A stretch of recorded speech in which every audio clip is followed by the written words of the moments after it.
Hi, good morning all of you. उम्मीद करती हूँ कि आप सब सही होंगे। हमने जो हरियाणा जीके का न्यू बेंच लॉन्च किया था उसके अंदर हम अम्बाला ज़िले के बारे में पूरे डिटेल और बेसिक के साथ पढ़ चुके हैं।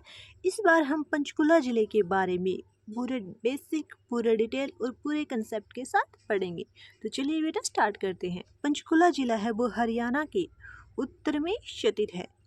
ठीक है, तो की पॉइंट ये बनता है कि पंचकुला जिला हरियाणा के किस दिशा में स्थित है। तो हरियाणा के उत्तर दिशा में पंचकुला जिला स्थित है।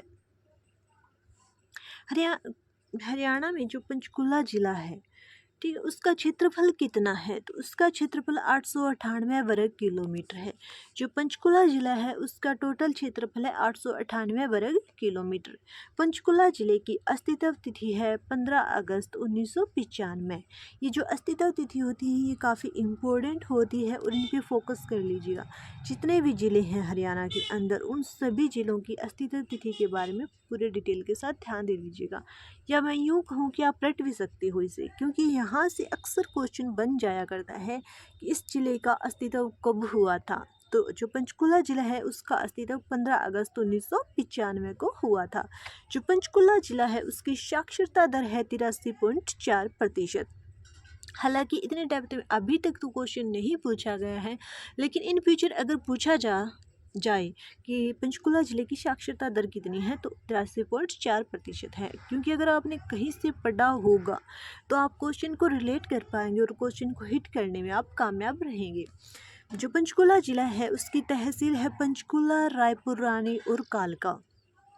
पंचकुला की उप तहसील बरवाला, मोरनी और रायपुर रानी है।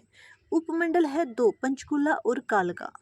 ठीक है, यहाँ से ये जो उपमंडल है, तहसील है, खंड है, हालांकि इनसे क्वेश्चन अभी तक तो नहीं बना है, लेकिन कभी बने तो हमने पढ़ा होगा। जब हम एग्जाम में बैठेंगे और इस तरह का कोई क्वेश्चन देखेंगे तो उसे रिलेट कर पाएंगे और उसी टाइम माइंड में क्लिक होगा कि हाँ ये तो हमने पढ़ा था, तो हम उस क्वेश्चन को हिट कर पाएंगे। चलिए बेटा पढ़ते हैं खंड के बारे में। जो हरियाणा है उसमें टोटल पंचकुला है उसमें टोटल 4 खंड है। एक बरवाला, दूसरा पिंजौर, तीसरा मोरनी और रायपुर रानी। यानी कि बरवाला, पिंजौर, मोरनी और रायपुर रानी पंचकुला के 4 खंड हैं। पंचकुला जिला हरियाणा राज्य का दूसरा सबसे छोटा जिला है। ठीक है, पंचकुला जिले का धरातल पहाड़ी है। जिले में ऐसे बहुत से स्थान स्थित हैं जो कि महाभारत काल में पांडवों से जुड़े हुए हैं। तो की पॉइंट ये बन सकता है कि पंचकुला जिले का जो धरातल है वो कैसा है। तो पंचकुला जिले का धरातल पहाड़ी है। पंचकुला जिले का नाम यहाँ की 5 सिंचाई नहरों के कारण पड़ा, जिनमें घग्गर से पानी आता है। यह पानी नाड़ा साहिब से मनसा देवी तक वितरित होता है। तो की पॉइंट ये बनता है कि पंचकुला जिले का नाम किन तथ्यों के आधार पर रखा गया है। तो पंचकुला जिले का नाम यहाँ की 5 सिंचाई नहरों के कारण पड़ा है। और जो 5 सिंचाई नहरें हैं पंचकुला की, उनमें पानी किस नदी से आता है। तो पानी जो है वो घग्गर नदी से आता है। यह जो पानी है वो नाड़ा साहिब से लेकर के मनसा देवी तक वितरित होता है। पंचकुला जिले में युवा होटल का निर्माण किया गया है, जिसमें युवा पर्यटकों को सस्ती दरों पर आवास सुविधा प्रदान की जाती है। यानी कि जो पर्यटक हैं उनको लुभाने के लिए वहाँ पर सस्ती दरों में आवास की सुविधा मुहैया कराई जा रही है, ताकि जो पर्यटक है उन्हें सुविधा फील हो। और वो जिसको जैसे नहीं होता कि प्रचार करते रहते हैं, तो उसी तरह से यहाँ पर पर्यटक जो है वो ज़्यादा से ज़्यादा आय और इकोनॉमी में हमारे साथ दे। पंचकुला में उष्णकटिबंधीय शुष्क पर्णपाती वन पाए जाते हैं। जो पंचकुला है वहाँ में किस तरह के वन पाए जाते हैं। तो पंचकुला में उष्णकटिबंधीय शुष्क पर्णपाती वन पाए जाते हैं। ये की पॉइंट है, ये ध्यान दे लीजिएगा। पंचकुला जिले में प्रचुर मात्रा में अच्छी वर्षा और ऊंचाई के कारण वनस्पति के विकास के लिए एक अनुकूल जलवायु है। जो पंचकुला जिला है उसके बारे में हमने बताया था कि इसका धरातल जो है वो पहाड़ी है। तो जो पहाड़ी जिला होने के कारण इसकी ऊंचाई तो ऑटोमेटिक काफ़ी ऊंचाई होएगी और इसमें अच्छी वर्षा भी होती है। तो ऊंचाई के कारण भी और अच्छी वर्षा के कारण भी वहाँ पर वनस्पतियों का विकास हो पाता है। जो पंचकुला जिला है उसमें 2 औद्योगिक क्षेत्र हैं और एक कैक्टस उद्यान है। ये काफ़ी इम्पोर्टेंट है। की पॉइंट ये है कि पंचकुला के अंदर कितने औद्योगिक क्षेत्र हैं। तो पंचकुला के अंदर 2 औद्योगिक क्षेत्र हैं। या ये भी हो सकता है कि पंचकुला में किस तरह का उद्यान पाया जाता है। तो पंचकुला में कैक्टस उद्यान पाया जाता है। या फिर ये हो सकता है कि कैक्टस उद्यान हरियाणा में कहाँ पर स्थित है। तो कैक्टस उद्यान हरियाणा में पंचकुला में स्थित है।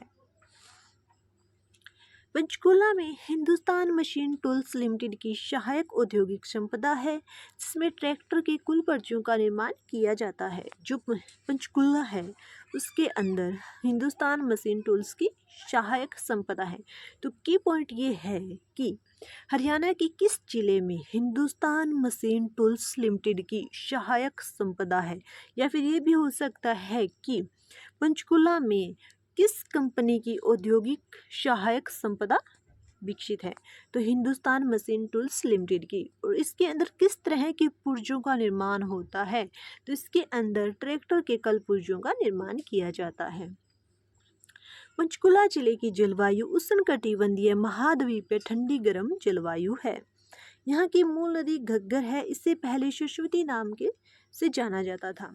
तो की पॉइंट ये है कि सरस्वती नदी को पहले किस नाम से जाना जाता था। तो सरस्वती नदी को पहले घग्गर के नाम से जाना जाता था। और जो पंचकुला जिला है उसकी जलवायु कैसी है। पंचकुला जिले की जलवायु उष्णकटिबंधीय महाद्वीपीय ठंडी गर्म है। हरियाणा स्टेट आर्काइव्स पंचकुला में स्थित है। तो की पॉइंट ये है कि हरियाणा का स्टेट आर्काइव्स है वो कहाँ पर स्थित है। तो वो पंचकुला में स्थित है। ये पिक्चर इसके बारे में आप देख लीजिएगा ध्यान से। इसके बारे में अब हम आपको नीचे डिटेल से पढ़ाएंगे। तो चलिए स्टार्ट करते हैं। पिंजौर में स्थित पिंजौर गार्डन या यादवेंद्र गार्डन यूनेस्को के विश्व धरोहर में शामिल है। जो हमारा ये पिंजौर का यादवेंद्र गार्डन है वो जो यूनेस्को की एक लिस्ट होती है ना उसमें शामिल है। पिंजौर गार्डन में प्रति वर्ष जुलाई मास के प्रथम सप्ताह में प्रसिद्ध आम का मेला लगता है। तो ये काफ़ी इम्पोर्टेंट बन जाता है कि पिंजौर गार्डन में किस तरह का मेला लगता है। तो पिंजौर गार्डन में प्रति वर्ष आम का मेला लगता है। पंचकुला के पिंजौर में हिंदुस्तान मशीन टूल्स स्थित है। तो हिंदुस्तान तो की पॉइंट ये बनता है कि हिंदुस्तान मशीन टूल्स हरियाणा के किस जिले में स्थित है। तो हिंदुस्तान मशीन टूल्स हरियाणा के पंचकुला में स्थित है। सॉरी।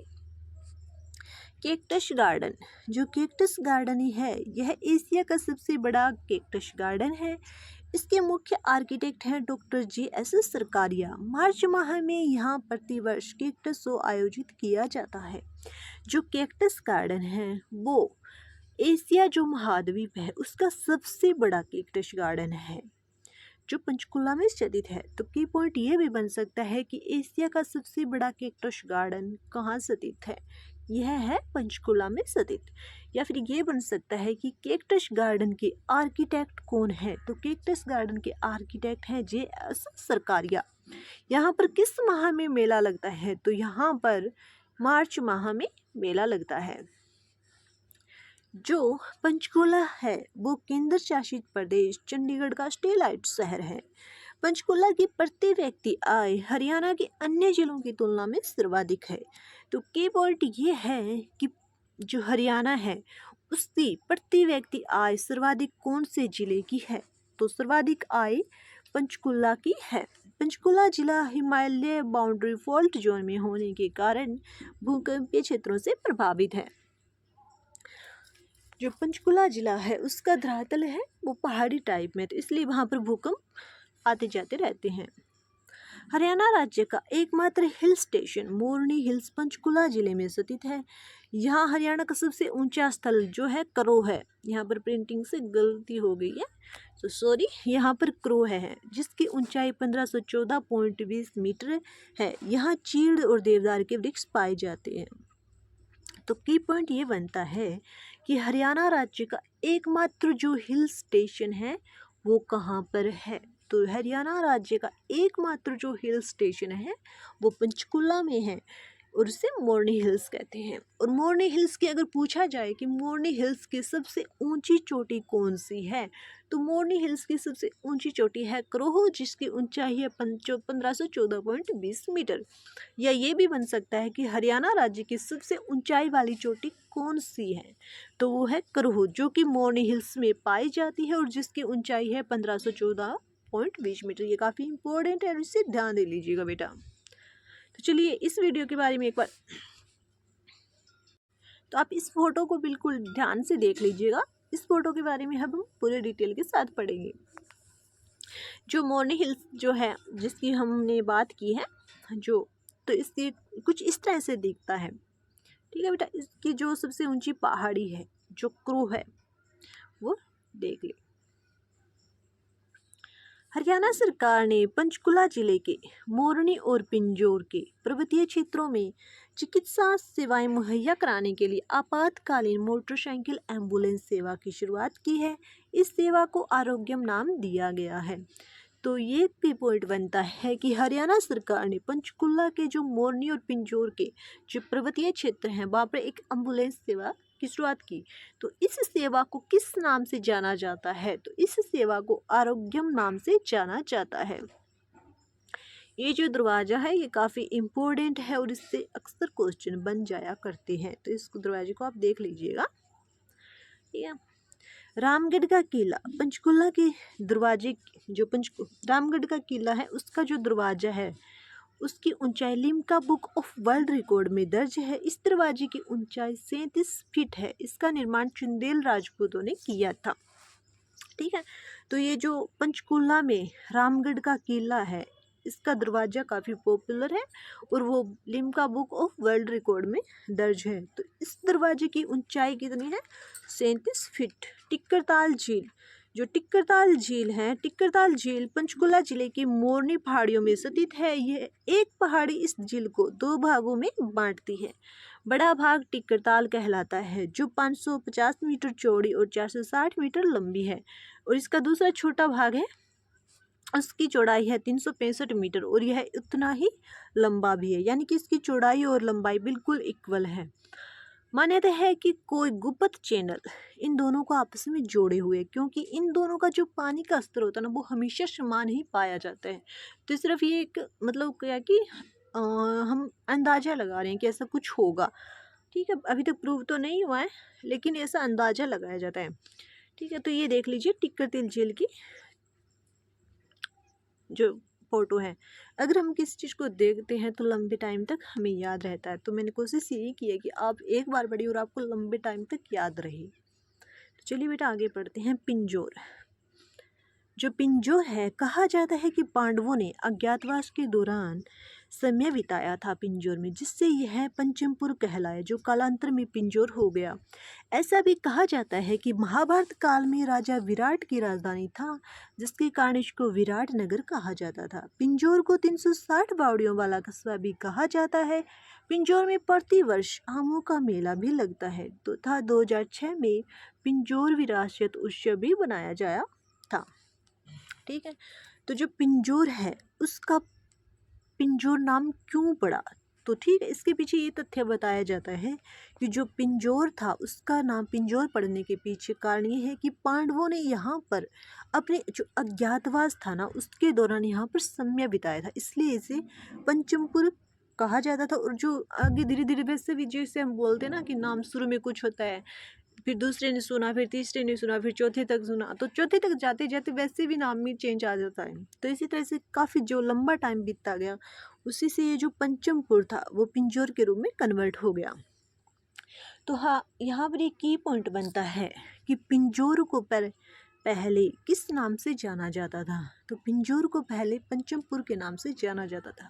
या फिर ये बन सकता है कि पंचमपुर को वर्तमान में किस नाम से जाना जाता है? तो वर्तमान में पंचमपुर को पिंजौर के नाम से जाना जाता है। ठीक है, और या फिर ये भी कहा जाता है कि पिंजौर में 360 बावड़ियों वाला कस्बा भी है। तो ध्यान दे लीजिएगा, ये कीवर्ड है कि पिंजौर में कितनी बावड़ियों वाला कस्बा है। तो पिंजौर में 360 बावड़ियों वाला कस्बा है। और की पॉइंट ये भी है कि पिंजौर विरासत उत्सव किस सन में बनाया गया था। तो पिंजौर विरासत उत्सव 2006 में बनाया गया था। पंचकुला में आईटी पार्क की स्थापना की गई है।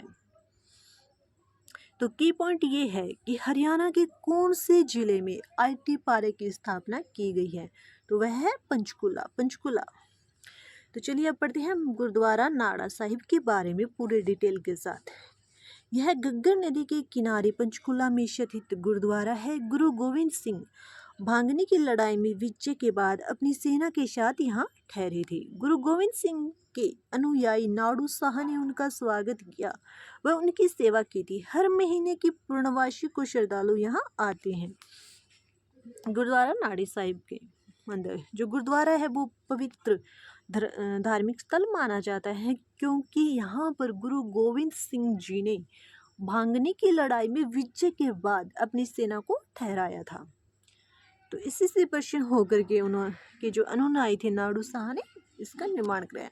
चंडी मंदिर कंटोनमेंट यह पंचकुला के पास स्थित है। यह भारतीय स्थल सेना के पश्चिमी कमान का मुख्यालय है। की पॉइंट ये बनता है कि भारतीय थल सेना की पश्चिमी कमान का मुख्यालय कौन सा है। तो वो है चंडी मंदिर कंटोनमेंट, और यह चंडी मंदिर कंटोनमेंट जो है पंचकुला में स्थित है। भीमा देवी मंदिर, तो चलिए भीमा देवी मंदिर के बारे में हम डिटेल से पढ़ते हैं। यह पिंजौर में पिंजौर उद्यान के निकट स्थित एक मंदिर है। यह पंचायतन शैली का शिव मंदिर है। नसरुद्दीन महमूद सम्राट इल्तुतमिश के जो पुत्र थे, उन्होंने इस मंदिर को 1254 ईस्वी में नष्ट कर दिया था। इनकी शैली भुवनेश्वर व खजुराहो के मंदिरों से मिलती है। यह एक संरक्षित स्मारक है। तो भीमा देवी में एक की पॉइंट ये बनता है कि भीमा देवी मंदिर पर किस सन में हमला किया गया था।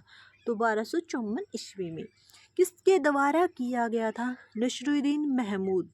यह किसके पुत्र थे? इल्तुतमिश के पुत्र थे। और जो भीमा देवी मंदिर है, इनकी शैली कहाँ से ली गई है? भीमा देवी मंदिर की शैली भुवनेश्वर व खजुराहो के मंदिरों से मिलती जुलती है। और जो भीमा देवी मंदिर है वह किस शैली में है? वह पंचायतन शैली में है। अब हम पढ़ते हैं मनसा देवी मंदिर के बारे में। यह काफ़ी पॉपुलर मंदिर है और इसके बारे में शायद आप जानते भी होंगे, लेकिन चलिए अब हम इसके बारे में भी डिटेल से पढ़ लेते हैं। यह मंदिर पंचकुला में स्थित है। यह 1815 ईस्वी में मणिमाजरा के शासक महाराजा गोपाल सिंह ने बनाया था। यह मंदिर पंचायतन शैली में निर्मित है। प्रतिवर्ष चैत्र व आश्विन में शारदीय नवरात्रा के दिनों में यहाँ मेला लगता है। यह हरियाणा सरकार द्वारा यात्रिका, जिसे जटायु कहा जाता है, आयोजित की जाती है। मंदिर की देखभाल हेतु श्री माता मनसा देवी श्राइन एक्ट 1991 पारित किया गया था, जो कि मुख्यमंत्री की अध्यक्षता में है। श्रीमती मनसा देवी श्राइन बोर्ड को पंचकुला में गठन किया गया था। इस मंदिर के पास ही पटियाला मंदिर भी स्थित है, जो महाराजा पटियाला सिख करम सिंह ने 1840 में बनवाया था। तो इसमें जो मनसा देवी मंदिर है, इसमें क्या की पॉइंट है मेन जो देख लेते हैं। एक तो इसमें ये बनेगा कि जो माता मनसा देवी का श्राइन एक्ट है वो कब पारित हुआ था? वो 1991 में पारित हुआ था। या फिर ये बन सकता है कि मनसा देवी मंदिर के अध्यक्ष कौन है? तो मनसा देवी मंदिर का जो एक बोर्ड गठित किया गया है, उस बोर्ड के अध्यक्ष होते हैं हमारे मुख्यमंत्री जी। ठीक है। और इसी मंदिर के पास ही पटियाला मंदिर भी है, जो कि 1840 में बनवाया गया था। रंग महल बुढ़िया में शाहजहाँ के शासनकाल में निर्मित किया गया था। ये रंग महल है, काफ़ी इंपॉर्टेंट है, ध्यान दे लीजिएगा। रंग महल को किसने बनवाया था? शाहजहाँ के शासनकाल में बनवाया गया था, उनके किसी कर्मचारी के द्वारा में, ऐसा कुछ कहा जाता है। हालांकि हमें पुख्ता जानकारी इसके बारे में नहीं है। तो हम पढ़ते हैं अभी पंचकुला के प्रमुख उद्योगों के बारे में, क्योंकि जो प्रमुख उद्योग है उनसे अक्सर क्वेश्चन बन जाया करते हैं। प्रीवियस में भी बने हुए हैं, तो हो सकता है कि इन फ्यूचर भी यहाँ से कोई क्वेश्चन बने, तो हम इसे देख लेते हैं। प्रमुख उद्योग हिंदुस्तान मशीन टूल्स पिंजौर में पंचकुला में है। भूपेंद्र सीमेंट बनाने का कारखाना, भारत इलेक्ट्रिकल्स, ठीक है। तो पंचकुला है उसमें 3 इम्पोर्टेंट उद्योग है। प्रथम है हिंदुस्तान मशीन टूल्स, दूसरा है भूपेंद्र सीमेंट बनाने का कारखाना, तीसरा है भारत इलेक्ट्रिकल्स। अब पढ़ते हैं मंदिर के बारे में कि जो पंचकुला है उसमें कितने मंदिर हैं, जो कि काफ़ी इम्पोर्टेंट है। और मंदिरों से भी क्वेश्चन अगर बन जाए तो हमने यहाँ पढ़ा होगा तो हम रिलेट कर पाएंगे कि हाँ हमने उस वीडियो में ये पढ़ा था, और हम रिलेट कर पाएंगे तो हम उस क्वेश्चन को भी हिट करने में कहीं ना कहीं कामयाब रह पाएंगे। तो चलिए बेटा स्टार्ट करते हैं मंदिरों के बारे में। इसमें जितने भी इम्पोर्टेंट मंदिर लगते हैं वो इस तरह से हैं। मनसा देवी मंदिर, एक भीमा देवी का मंदिर, चंडी मंदिर, कालका देवी मंदिर, माता समलोठा या श्यामलासन देवी मंदिर। जो मनसा देवी मंदिर ये काफ़ी इम्पोर्टेंट है। दूसरा है भीमा देवी मंदिर। कालका देवी का मंदिर भी पंचकुला में है। जो राष्ट्रीय राजमार्ग है पंचकुला से कौन कौन से निकलते हैं तो देख लीजिए। पंचकुला से एक NH-21A निकलता है, दूसरा NH-22, तीसरा NH-72, फोर्थ है NH-73। यानी कि राष्ट्रीय राजमार्ग पंचकुला से 4 राष्ट्रीय राजमार्ग निकलते हैं। अब हम पढ़ते हैं नदियों के बारे में। पंचकुला के अंदर 3 महत्वपूर्ण नदियां, नंबर 1 घग्गर, दूसरी शीर्षा और तीसरी है कौशल्या। Thank you. मेरी वीडियो को लाइक और सब्सक्राइब जरूर कर दीजिएगा। अगर आपको हमारा कंटेंट पसंद आ रहा है तो आप इसे अपने फ्रेंड सर्कल में शेयर कर सकते हैं। मेरी अगली वीडियो को देखने के लिए मेरे साथ बने रहिएगा। Thank you.